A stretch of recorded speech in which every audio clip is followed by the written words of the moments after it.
Hi guys, welcome back to my channel Programming with Pirai. In this video, we are going to see a Leetcode question number 1475.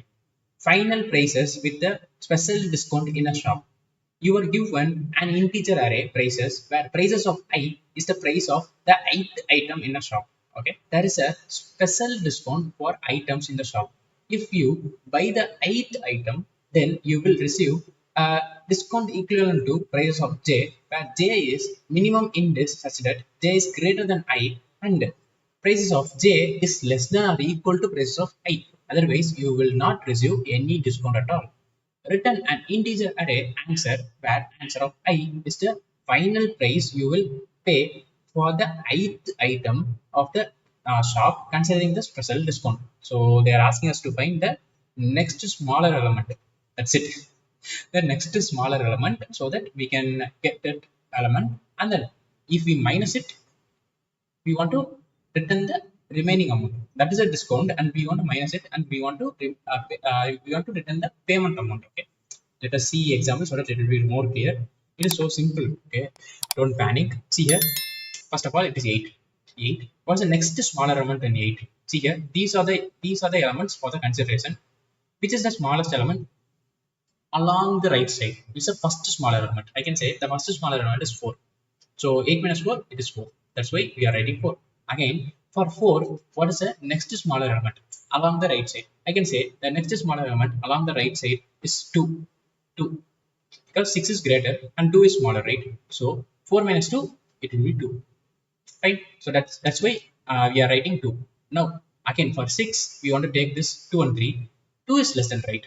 It is an immediate character. Okay. So 6 minus 2, it is 4. Fine. Yes. Now again, for this 2, whether there is any smaller number. No, there is no smaller number. So no discount. Okay. Now again, for this 3, whether there is a smaller number in right side. No. So there is no discount. So that's why there are 2 and 3. Now first problem is clear. Right. Right. First example. Okay. Now let us see the second example. See here. For this one, what is the next smaller element? I can say it is 2. So sorry. For this one, there is any next smaller number? No. There is 2, 3, 4, 5. There is no next smaller number. For this 2, there is next smaller number? No. For this 3, there is next smaller number? No. For this 5, for this 4, there is no next smaller number. And for this 5 also, there is no next smaller number. So, any item, we don't get any discount. Right? Again, come to this last example. See here, initially it is 10. And then what is the immediate next element which is less than 10? Yes, it is 1. Okay, 10 minus 1, it is 9. Okay, for this one, what is the immediate next smaller number? I can say it is a immediate next smaller or equal to number, right? Because they have given clearly that it should be what? Less than or equal to. So I can take this 1. 1 minus 1, it is 0. Okay, and then for this one, there is no any other choices. So 1. For the 6,000, there is no choices. So 6. Fine. Now, how can we make this into a logic? Just think about these examples, make this a logic. This is a brute force approach, right? This first approach is this traverse. Okay, and then the second approach is if I'm traversing and I'm taking this 8, then take the next smaller element. Okay, by using the traversing. Okay, first fix this 8 and traverse to this 4, 6, 2, 3. If you found out any lesser number, then take that as a discount. Okay, so take a smaller number and that will be the discount. That's it. Just return the result. Easy, right? Easy, right? Okay, so what is the time complexity? I can say the time complexity is O of n square. Why O of n square? Because we are taking each and every elements and checking for the all the rest of the right side element. Okay, so as the worst time complexity for this example, it is a worst time complexity. It is O of n square. Okay, now what is space complexity? It is O of what? 1.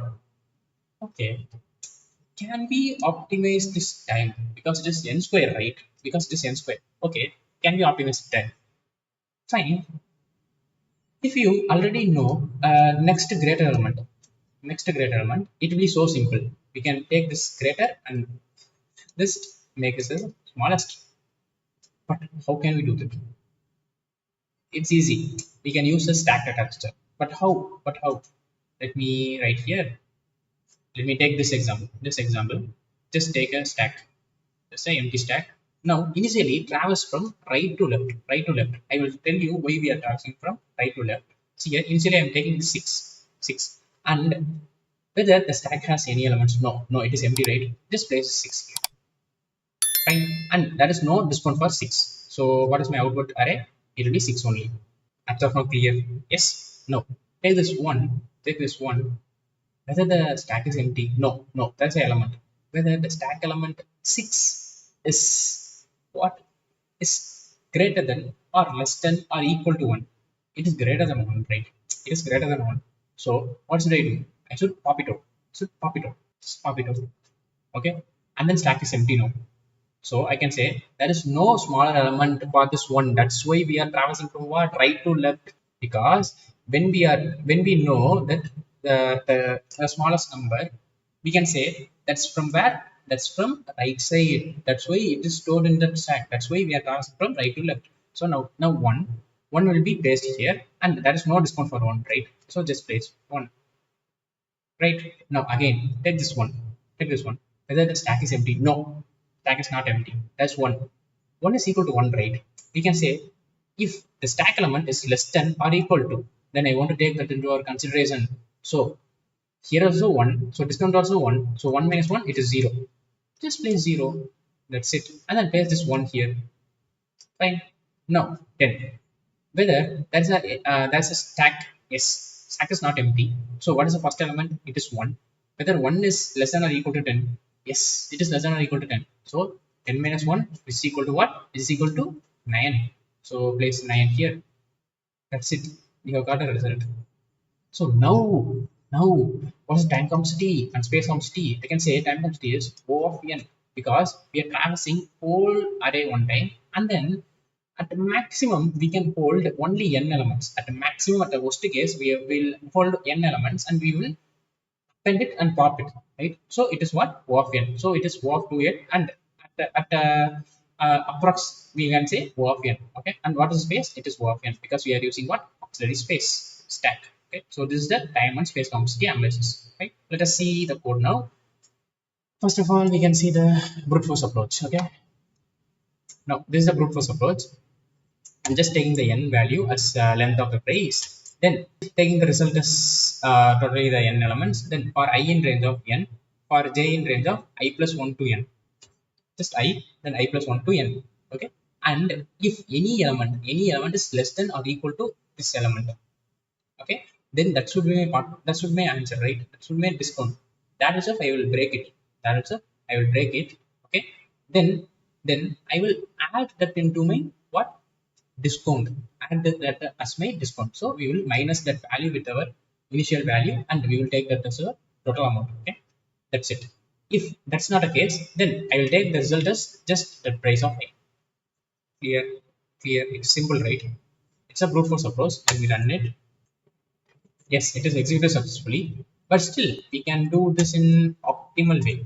But how we can do this in optimal way is stack approach. Okay, see here, n is equal to ln of price, then result is equal to just initializing everything with 0, then stack is equal to just empty stack. Then for I in range of ln of price is minus 1 minus 1 minus 1. So we are traversing from what? Right to left.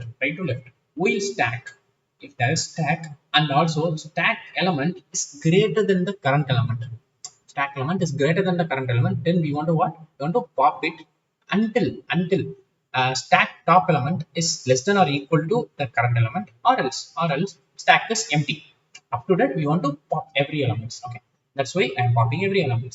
If at the end that's a stack, then I want to take that as our discount. So this is our discount and this is the price. So price minus discount will be the amount we want to pay. Okay, and then else I want to take that as our result. No discount. Just take that as our result. Then stack that up and up price of. Just I am appending the price into the stack, right? And then I am returning the result. Let me submit it. Yes, it is submitted successfully. Thank you.